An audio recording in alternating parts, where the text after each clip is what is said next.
Olá, muito bom dia, Cubatão. Sejam bem-vindos a mais uma edição do nosso Bom Dia, meio de mais uma semana. Hoje é quarta-feira, 8 de julho de 2026. Fique por aqui, vamos juntos na tela da sua TV Cultura Litoral. Abrimos a edição de hoje falando de saúde. Atenção, você responsável por adolescentes que tenham entre 15 e 19 anos. A Secretaria de Saúde da cidade informa que adolescentes não imunizados contra o HPV podem receber a vacina até 31 de dezembro.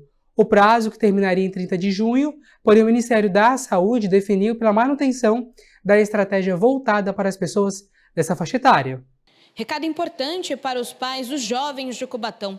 A vacina de HPV está disponível nas unidades básicas da cidade para os adolescentes que ainda não se vacinaram até 31 de dezembro deste ano. Mas quem vai explicar mais detalhes sobre esse processo é a Andréia Quitéria, que é chefe de serviço da Vigilância Epidemiológica aqui da cidade de Cubatão. Andréia, como que vai funcionar esse processo?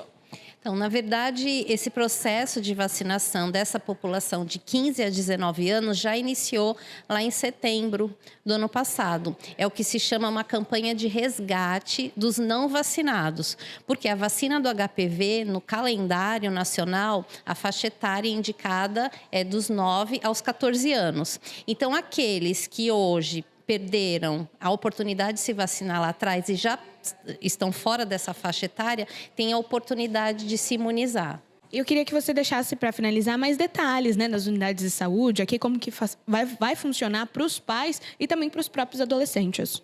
Sim, todas as nossas salas de vacinas funcionam das 9 às 16 horas, Basta comparecer levando o documento, como CPF, e quem tiver o cartão de vacina para atualizar toda a sua situação vacinal. Agora falamos em oportunidade. A refinaria Presidente Bernardes, em Cubatão, está com quase 400 vagas de emprego. As informações com Maria Luísa Fragoso. Para você que está em busca de uma oportunidade de trabalho, fique atento às vagas disponibilizadas pelo PAT de Cubatão para a parada de manutenção da refinaria Presidente Bernardes. Entre as oportunidades estão 140 vagas para caldeireiro, 18 para encarregado de caldeiraria, 4 para caldeireiro alpinista, 2 para auxiliar de almoxarife e 1 para auxiliar técnico de planejamento. Os interessados devem comparecer ao posto de atendimento do trabalhador, o PAT Cubatão, na Avenida Doutor Fernando Costa, número 1096, na Vila Couto, das 9 da manhã à 1 da tarde, com currículo atualizado e número do CPF. O encaminhamento dos candidatos será feito de acordo com os requisitos exigidos pelas empresas responsáveis pelas contratações. Moradores do projeto Inhapium, na Ilha Caraguatá, receberam as escrituras definitivas de seus imóveis durante o evento realizado na cidade de Cubatão. A ação faz parte do trabalho de regularização fundiária realizado pela Secretaria de Habitação do município. Após anos de espera, moradores do bairro Inhapium, no Jardim Ilha Caraguatá, recebem as escrituras definitivas dos seus imóveis. A entrega faz parte do trabalho de regularização fundiária realizado pela Prefeitura de Cubatão por meio da Secretaria de Habitação. Com o documento em mãos, as famílias passam a ter mais segurança jurídica e valorização dos imóveis. E é justo, Acho que a gente aqui faz justiça. São moradores que moram aqui, há décadas que moram aqui, compraram os seus imóveis de forma legal. Então acho que é justo nós darmos hoje essa garantia deles dormirem tranquilo, que eles tenham a propriedade e a titularidade. Pelo projeto da Prefeitura, 2.500 famílias serão beneficiadas com a matrícula, com toda a regularização fundiária. Qual a vantagem de você ter uma regularização fundiária? Você gera hereditariedade, você vai ter a matrícula, você vai poder vender esse imóvel financiado, você está todo regularizado na questão do imóvel. A cerimônia também marca novos avanços na política habitacional do município. Durante o evento, foi assinado também o termo de compromisso com a União para a regularização fundiária do Projeto São José. Estamos entregando hoje as escrituras do Inhapium, e a ordem de serviço para a gente começar a topografia, a regularização fundiária ali da ilha, dessa parte antiga. E assinamos hoje o PAC do Projeto São José. Então a gente está fazendo essa regularização da Ilha Caraguatá como um todo, que é o sonho de toda a comunidade. A escritura definitiva representa a realização de um sonho. É o caso do José Aparecido, morador do conjunto há mais de 26 anos. Para mim é mais uma vitória, porque hoje em dia eu tenho esse imóvel, mas foi com muito trabalho, né? E hoje em dia eu quero agradecer também até minha esposa, meus filhos, porque foi quem estava junto comigo também, sempre na batalha, né? Sempre ali incentivando. E hoje em dia eu tenho esse imóvel. E hoje também recebendo esse documento, para mim é mais uma vitória também. Aqui na Ilha Caraguatá, a gente tem aproximadamente 2.000 famílias. Aí você imagina, ninguém tem escritura aqui, né? Então são pessoas que não têm segurança jurídica da casa que vivem, né? Então a gente está entregando escritura hoje e está contratando outros 2 territórios para fazer esse projeto e finalizar com a entrega futura das escrituras. Então, assim, é uma satisfação absurda esse processo, a segurança jurídica para todos os moradores.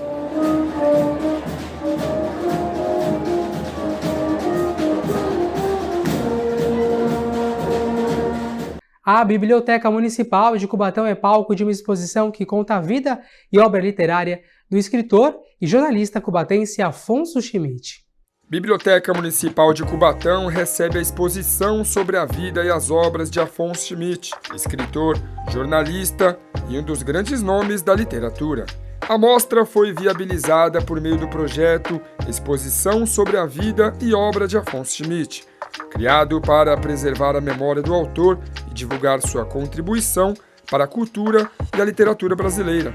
Aqui na exposição com a palavra Schmidt, eu fui o cenógrafo, eu pensei todas as formas, os espaços e como a gente ocuparia a biblioteca. Então foi um trabalho de meses, de muita pesquisa, de muitas reuniões, mas de um mergulho bastante profundo na história do Schmidt e como a gente conseguiria transportar e falar um pouco sobre realmente o que foi a vivência do Schmidt, não só na cidade de Cubatão, mas a importância dele para o Brasil inteiro. O público poderá conhecer mais sobre a trajetória de Afonso Schmidt por meio de painéis, fotografias, documentos e outros materiais que retratam diferentes momentos de sua carreira e de sua atuação intelectual. Afonso Schmidt é um dos principais escritores brasileiros, né? Infelizmente esquecido ao longo do tempo, mas a cidade onde ele nasceu, Cubatão, sempre trabalhou no sentido de fazê-lo conhecido, fazer com que suas obras fossem novamente lidas. E é uma obra riquíssima. Schmidt escreveu mais de 80 livros, e livros premiadíssimos, né? A tão sonhada cidade de Zanzalá, que o Afonso Schmidt sonhava, está acontecendo neste momento, neste ano aqui na cidade de Cubatão. Só hoje, na abertura da exposição aqui na nossa Biblioteca Central, nós estamos tendo 4 eventos culturais espalhados pela cidade. Teatro lotado, quermesse lotada, encontro de comunidade portuguesa e este encontro aqui. Durante a abertura da exposição, o historiador Wellington Borges trouxe uma importante informação. Em primeira mão, o Marco já com certeza sabe disso, a marcha será tema, enredo da Escola de Samba Independência do Carnaval 2027. Pela primeira vez, Afonso Schmidt virará tema da Escola de Samba. Além de incentivar a leitura e o conhecimento histórico, a exposição reforça a importância de valorizar os escritores da região e manter viva a memória de personagens que ajudaram a construir a identidade cultural da Baixada Santista. Um escritor que foi muito premiado, um escritor que produziu muitos livros, crônicas, romances, peças de teatro, e diversos gêneros, inclusive a primeira ficção científica do Brasil, Zanzalá. A exposição de Schmidt vai até o dia 17 de julho, em dias úteis, em 2 horários, das 9 ao meio-dia e da 1 da tarde até as 5 horas. E ontem foi comemorado o Dia Mundial do Chocolate. Para enaltecer a data, a nossa equipe produziu uma reportagem que conta a história de uma confeiteira que produz o seu próprio chocolate. Aliás, você sabia que essa delícia tem diversos benefícios para o organismo? Confira agora na matéria.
Depois do intervalo, nosso assunto será educação. Aqui na bancada, o nosso Bom Dia recebe a secretária de Educação de Cubatão. Fique por aqui, nós voltamos já.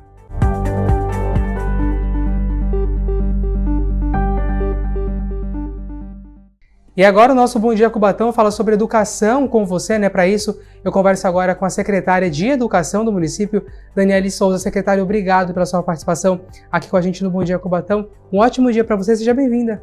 Bom dia, muito obrigada. Eu fico muito feliz pelo convite. Bom, para começar então, secretária, eu queria que você falasse da Semana da Educação deste ano, né? Que traz o tema Meio Ambiente e Território. Como que esse conceito será incorporado ao dia a dia das crianças ali na sala, na Escola Municipal da cidade? Este ano nós colocamos na temática da nossa Semana de Educação falar sobre o meio ambiente, principalmente pelo território. Os nossos mais ou menos aí 2.000 funcionários, servidores da educação, nem sempre têm o prazer de conhecer a cidade, toda a realidade que os nossos alunos, né?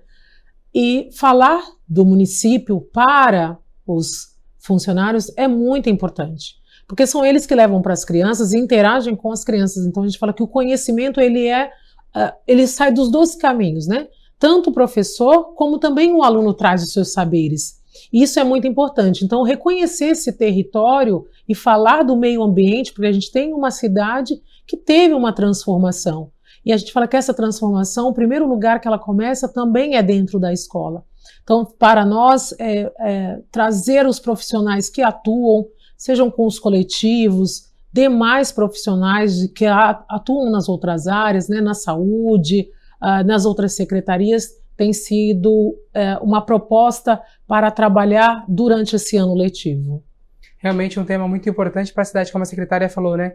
Que se reestruturou. Hoje teve um outro significativo, né, no meio ambiente e se destaca com o Guará e várias outras belezas na Rainha das Serras. Secretária, a programação ela reúne cerca de 2.000 profissionais da rede municipal, né? Mesas redondas, oficinas de formações. De que forma esse investimento de capacitação para os educadores deve refletir diretamente na aprendizagem dos alunos?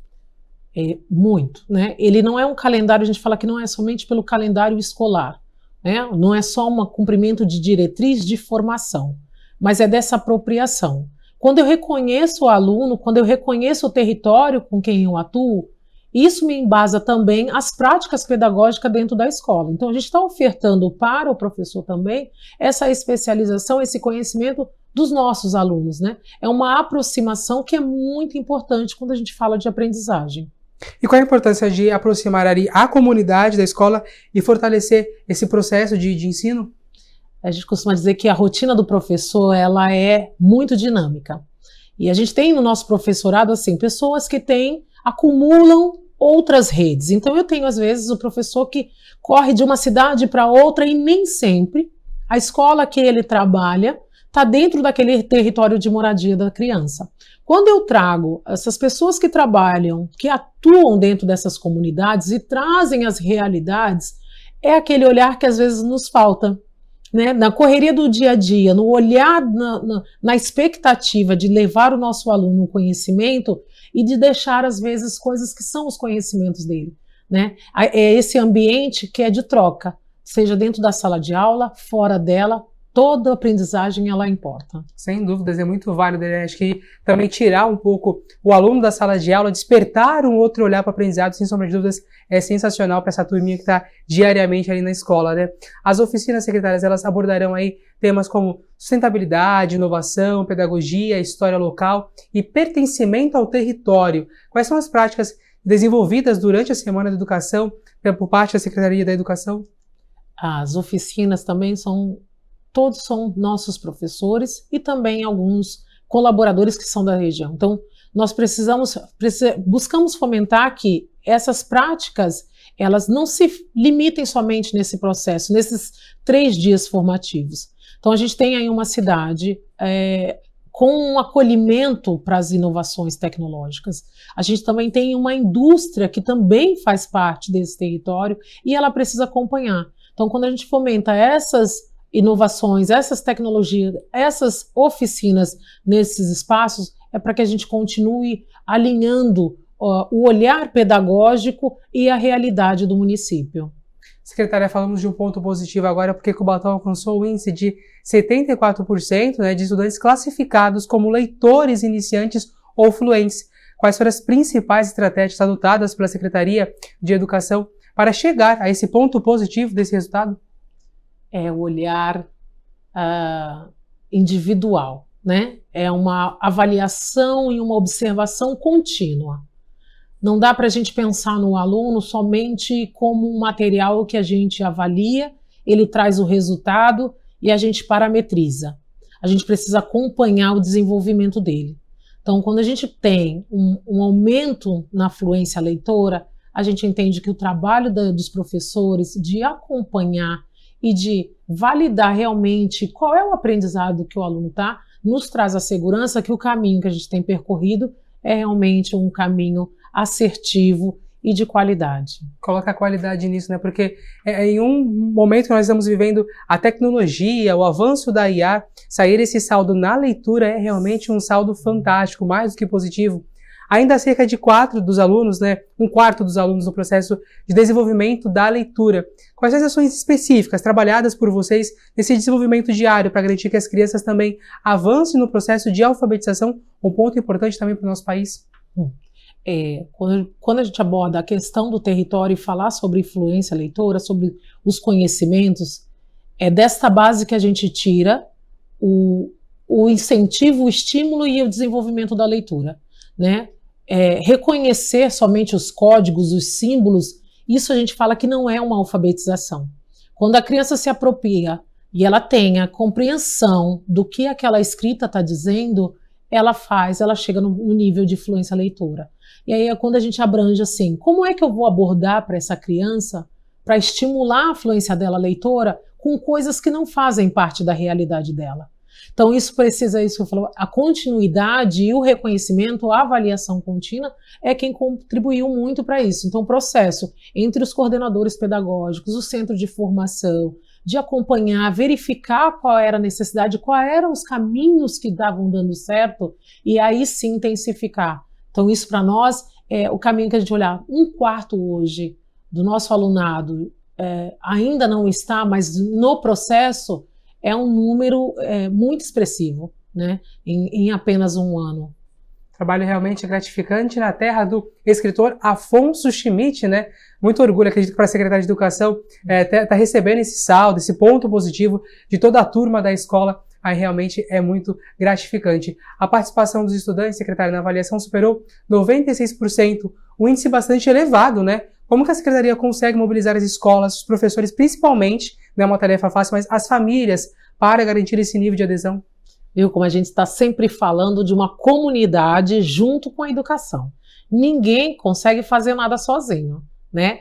Milton Santos, um grande geógrafo, fala: o espaço não é somente demarcar território, mas o espaço é onde a gente vive e o que se constrói. Quando eu trago para a família a importância da participação da criança no processo de avaliação, não é somente mensurar o que ele sabe, mas é trazer para ele que esse é o momento, na verdade, de verificação. O que eu preciso acompanhar, né? Por algum tempo a gente tinha uma defasagem muito grande na participação das crianças. E aí a gente, enquanto escola, vai buscando alternativas. Verificando os caminhos. Isso, os caminhos. Antes a gente não tinha uma lei, a gente, né, também tem que cumprir a lei de alimentação escolar, então a gente fazia um lanche, uma coisa diferente para chamar as crianças para aquele dia da avaliação. A gente tem uma participação, mas a gente entende que isso é muito maior. A gente precisa impactar a família sobre a importância daquele processo. Então hoje a gente tem já um conhecimento, porque quando a gente fala assim, olha, a avaliação não é o momento de ranquear as crianças. E eu falo, né, para as famílias, nós não estamos numa competição, nós estamos verificando onde a gente precisa realmente atuar. Turma, até aproveito para falar nesse momento, né, que a educação dos jovens, dos alunos, é um trabalho realmente em conjunto. Não podemos, nós, enquanto família, depositar só na parte da escola. A gente tem que andar junto nesta caminhada, é uma caminhada em conjunta. Secretária, falando agora do EJA, né, matrículas foram abertas para o EJA, como é que está a procura dessa outra turma, a turma mais velha já, né, mas que busca conhecimento, quer educação? Ai, a EJA, eu falo que ela é... Eu tenho um xodó pela EJA porque eu vim da EJA, né? Participei da EJA. E ao longo dos anos ela teve as suas modificações. A gente sabe que hoje o mercado de trabalho, ele exige a formação, mas às vezes ele exige mais uma formação profissionalizante. E ela não dá para a gente avançar nela se eu não tiver educação básica. Porém, a demanda da jornada de trabalho de um trabalhador e ainda ter o horário noturno para a aula, a gente entende que ele precisa ser efetivo. Então, nós ofertamos a matrícula, todas as escolas de 6 em 6 meses, aí no semestre, abrem para vagas. Nós tentamos intensificar, às vezes, trabalhando junto com o CRAS, né, assistência social, as UBSs, para informar, olha, nós estamos buscando, nem que sejam turmas de aceleração, de alfabetização, que às vezes a gente pensa assim, eu não tenho mais, esse não é mais o meu espaço. E às vezes a gente fala, a gente é transformador de sonhos, então preciso mostrar que dá, ainda dá. Então sempre a cada 6 meses as nossas unidades abrem o processo de matrícula, de inscrição, mas em qualquer tempo, para você, munícipe, em qualquer fase, que parou de estudar, retorne, procure uma escola próxima da sua residência, se informe sobre a EJA, porque a educação é muito importante. Secretária, só para a gente encerrar, período de férias, né, um momento de descanso para os alunos, porém eu tenho certeza que o trabalho de vocês, a Secretaria, não para, segue até o final do ano. Quais são os próximos passos aí para Cubatão, para a educação cubatense, nos próximos meses pós-período de férias? Agora a gente tem um processo, nós participamos agora, fomos uma das escolas, tivemos 3 escolas selecionadas pelo MEC por ações inspiradoras na educação integral. E aí nós estamos passando por um momento agora que acabou de ser homologado o Plano Nacional de Educação. Então a educação do município hoje está olhando, porque nosso Plano Municipal de Educação, primeiríssima infância, que a gente precisa articular com as demais secretarias, né? As nossas diretrizes e currículos. Então, o corpo docente, o discente, os professores, os gestores estão empenhados na discussão para a gente trazer as diretrizes da educação do nosso município, já identificando quais são as nossas potencialidades e as nossas fraquezas, né? Que nem tudo é sempre flores, mas o caminho é certo. Sem sombra de dúvida, secretária, muito obrigada pela sua participação. Ótimo dia, volte sempre aqui com a gente. Obrigada. E sucesso para você também, estudante cubatense, viu? Turma, muito obrigado pela sua companhia. Logo mais tem Jornal Litoral na sua hora do almoço. Outras notícias acessando o Jornalismo TV, Cultura Litoral e também o portal costanorte.com.br. A gente se encontra amanhã no Bom Dia Bertioga. A seguir tem Café com Zaidan. Um ótimo dia para você. Tchau!